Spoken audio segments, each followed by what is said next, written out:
নমস্কার বন্ধুরা, আমার অক্সফোর্ড এডুকেশন চ্যানেলে তোমাদের সকলকে স্বাগত জানাই। আজকের এই ভিডিওতে আমি তোমাদের সাথে আলোচনা করব আজকে যে তোমাদের মাধ্যমিকের ইতিহাস পরীক্ষা হলো সেই পরীক্ষার এমসিকিউ এবং এসিকিউ প্রশ্নগুলির সমাধান নিয়ে আজ আমি তোমাদের সাথে এই ভিডিওতে আলোচনা করব। তবে ভিডিওতে যাওয়ার আগে তোমাদের কাছে একটা ছোট্ট রিকোয়েস্ট, তোমরা যারা আমার এই চ্যানেল নতুন আছো তারা অবশ্যই আমার এই চ্যানেলটাকে সাবস্ক্রাইব করে পাশে থাকা বেল আইকনটি ক্লিক করে অল নোটিফিকেশন অন করে দিও। তো চলো বন্ধুরা, যাওয়া যাক প্রশ্নগুলিতে। তো প্রথমেই দেখো তোমাদের এমসিকিউ যে প্রশ্ন থাকে 20টা।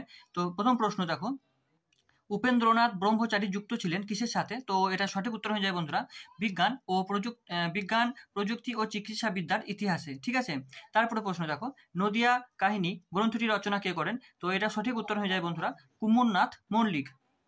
নেক্সট প্রশ্ন 3 নম্বরে, কাউন্সিল অফ এডুকেশন কবে গঠিত হয়েছিল? তো এটা গঠিত হয়েছিল 1842 খ্রিস্টাব্দে।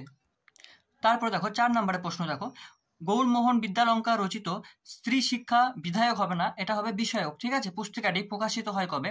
এটা উত্তর হয়ে যাবে 1822 খ্রিস্টাব্দে। তো বন্ধুরা, প্রশ্নগুলো কিন্তু খুবই ডিপলি এসছে, কিন্তু খুব ভালো লেভেলে প্রশ্ন এসছে কিন্তু। তারপরে প্রশ্ন দেখো 5 নম্বরে, কলকাতা বিশ্ববিদ্যালয়ে প্রথম ভারতীয় উপাচার্য কে ছিলেন? তো এটা সঠিক উত্তর হয়ে যাবে স্যার গুরুদাস বন্দ্যোপাধ্যায়। ঠিক আছে, 6 নম্বরে, ঔপনিবেশিক অরণ্য আইনের বিরুদ্ধে সংগঠিত আদিবাসী বিদ্রোহটির নাম কি ছিল? এটা উত্তর হয়ে যাবে তোমাদের মুন্ডা বিদ্রোহ। নেক্সট প্রশ্ন, নীল বিদ্রোহে দুজন উল্লেখযোগ্য নেতা দিগম্বর বিশ্বাস ও বিষ্ণুচরণ বিশ্বাস চৌগাছা গ্রামে বাস করতেন। এটি কোন জেলায় অবস্থিত? এটি হয়ে যাবে তোমাদের উত্তর নদিয়া জেলায়। ঠিক আছে, তারপরে প্রশ্ন দেখো 8 নম্বরে, ব্রিটিশ পার্লামেন্ট উন্নততর ভারত শাসন আইন পাস করেছিল কবে? তো এটা উত্তর হয়ে যাবে 2 আগস্ট 1858 খ্রিস্টাব্দে। ঠিক আছে, নেক্সট প্রশ্ন দেখো 9 নম্বরে, ভারতের প্রথম রাজনৈতিক প্রতিষ্ঠান কি? প্রথমে রাজনৈতিক প্রতিষ্ঠান বলেছে, রাজনৈতিক সংগঠন হলো কিন্তু বঙ্গভাষা প্রকাশিকা সভা হতো। ঠিক আছে, রাজনৈতিক সংগঠন হলে বঙ্গভাষা প্রকাশিকা সভা হতো, কিন্তু এখানে রাজনৈতিক প্রতিষ্ঠান দিয়েছে, প্রশ্নটা কিন্তু একটু ঘুরিয়ে দিয়েছে।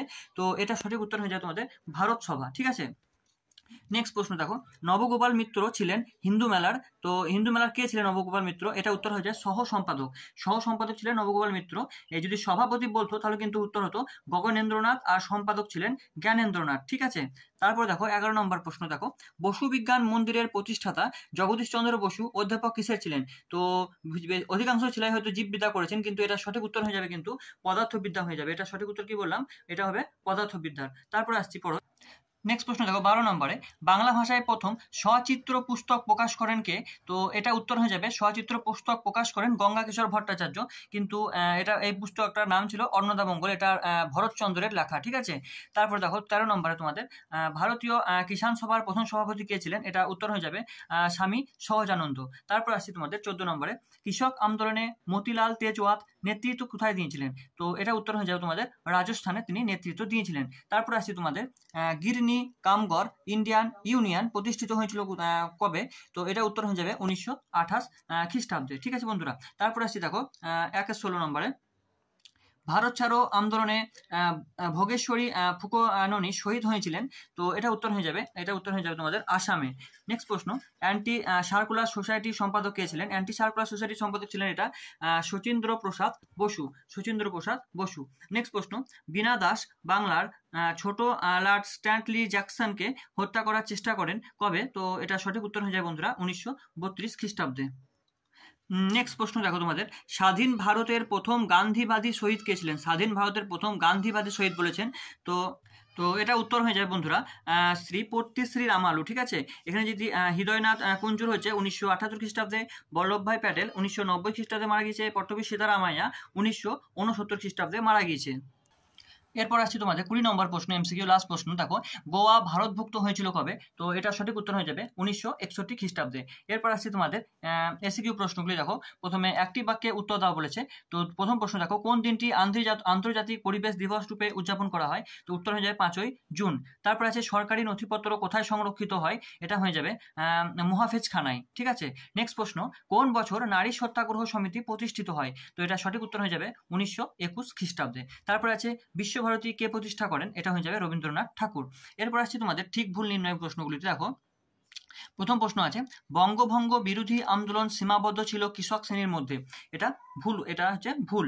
ঠিক আছে, তারপরে আসছে নীল বিদ্রোহের অন্যতম নেতা ছিলেন বিশ্বনাথ সর্দার। এটা হচ্ছে সঠিক। ঠিক আছে, ফরাসি আন্দোলনের প্রতিষ্ঠাতা ছিলেন দুদু মিয়া। এটা ভুল হয়ে যাবে, কারণ এই ফরাজি আন্দোলনের প্রতিষ্ঠাতা ছিলেন হাজি শরিয়তুল্লাহ।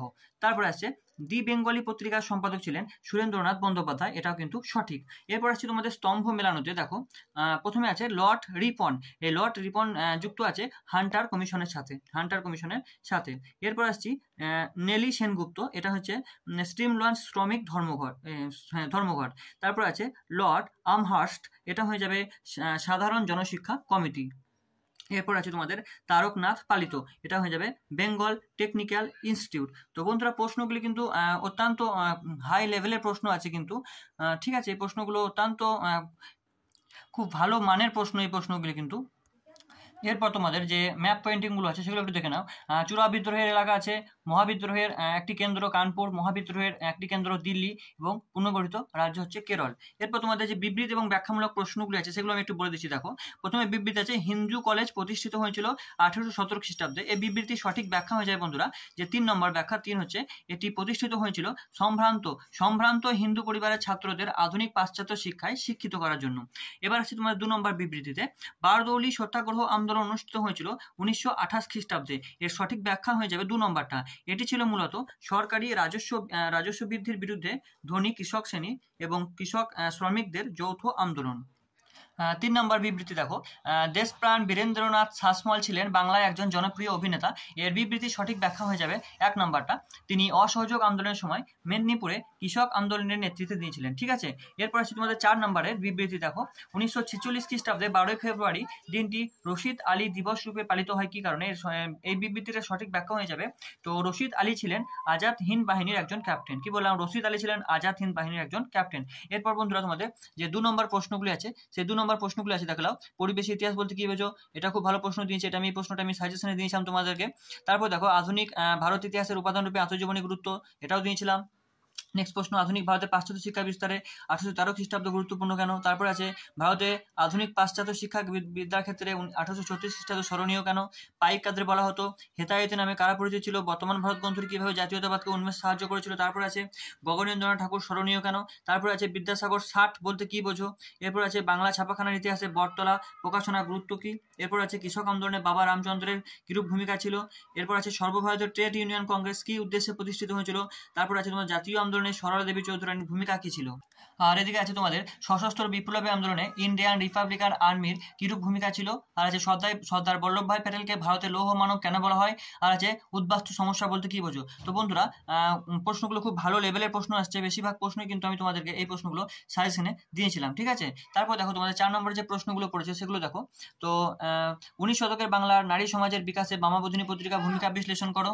তো এই প্রশ্নটা আমি তোমাদেরকে সাজেশনে দিয়েছিলাম এবং 2 নম্বরটাও দিয়েছিলাম যে ধর্ম সংস্কার আন্দোলনে স্বামী বিবেকানন্দের চিন্তাধারা বিশ্লেষণ করো। তারপর আছে তোমাদের মহাবিদ্রোহকে কি সামন্ততান্ত্রিক বিদ্রোহ বলা যেতে পারে।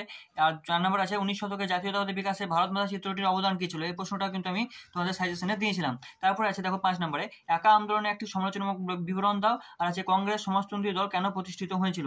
আর তারপর আছে দেখো 7 নম্বরে সশস্ত্র বিপ্লবী আন্দোলনে বেঙ্গল ভলেন্টিয়ার্স দলের ভূমিকা বিশ্লেষণ করো। আর বঙ্গভঙ্গ বিরোধী আন্দোলনে ছাত্র সমাজের ভূমিকা আর বিশ্লেষণ করো। তো বন্ধুরা এই যে 8 নম্বরের প্রশ্নটা এটা কিন্তু আমার সাজেশন থেকে কমন পড়েছে। এরপর আছে তোমাদের 8 মার্কের প্রশ্নগুলো দেখো। 8 মার্কের প্রশ্নগুলো প্রথম প্রশ্ন বিদ্যাসাগরের নেতৃত্বে বিধবা বিবাহ আন্দোলনের সংক্ষিপ্ত বিবরণ দাও। বিদ্যাসাগর কতটা সাফল্য অর্জন করেছিলেন। আর 2 নম্বর হচ্ছে সভা সমিতি বলতে কি বোঝায়। 19 শতকে বাংলায় রাজনৈতিক চেতনার বিকাশে হিন্দু মেলার কিরূপ অবদান ছিল। আর 3 নম্বর দেখতে পাচ্ছ বাংলায় নমশূদ্র আন্দোলনের একটি সংক্ষিপ্ত পরিচয় দাও। তো এই প্রশ্নটা কিন্তু আমি সাজেশনে দিয়েছিলাম। তো বন্ধুরা প্রশ্ন কিন্তু ইতিহাসে খুব ভালো এসছে, আমার সাজেশন থেকে মোটামুটি বেশিরভাগই কিন্তু কমন এসছে। তো তোমাদের পরীক্ষা কেমন হলো, তোমাদের এমসিকিউ এসিকিউ প্রশ্নগুলো তোমরা মিলিয়ে দেখে নিও এবং কতগুলো সঠিক হয়েছে আমাকে কমেন্ট করে অবশ্যই কমেন্ট বক্সে জানিও। ঠিক আছে, এইভাবে তোমাদের আর যে কটা পরীক্ষা বাকি আছে তোমাদের ভূগোল, বিজ্ঞান, ম্যাথ, এই প্রশ্নগুলোর যে তোমাদের পরীক্ষা দেওয়ার পরে যে সমাধান, সেই সমাধানগুলো কিন্তু আমি আমার চ্যানেলে নিয়ে আসবো শুধুমাত্র তোমাদের জন্য। হ্যাঁ, সব প্রশ্নগুলোর সমাধান আমি কিন্তু এইভাবেই করে দেবো আমি আমার চ্যানেলে। তাই তোমাদেরকে বলছি আমার এই চ্যানেলটাকে তোমরা সাবস্ক্রাইব করে পাশে থাকা বেল আইকনটি ক্লিক করে অল নোটিফিকেশন অন করে রাখো, কারণ পরের দিন যখন পরীক্ষা হবে এবং প্রথমেই যখন ভিডিও ছাড়বো আমি তখন সবার আগে তোমরা এই ভিডিওগুলো কিন্তু তোমরা দেখতে পাবে। তাই বলছি চ্যানেলটাকে অবশ্যই সাবস্ক্রাইব করে নাও। ঠিক আছে, আর বন্ধুদের মধ্যে প্রচুর পরিমাণে শেয়ার করে দাও। তো চলো বন্ধুরা আজ এই পর্যন্ত, দেখা হবে আবার পরের ভিডিওতে। তোমরা সবাই ভালো থেকো, সুস্থ থেকো এবং আগামী পরীক্ষাগুলো খুব সুন্দর করে দিও। Thank you so much.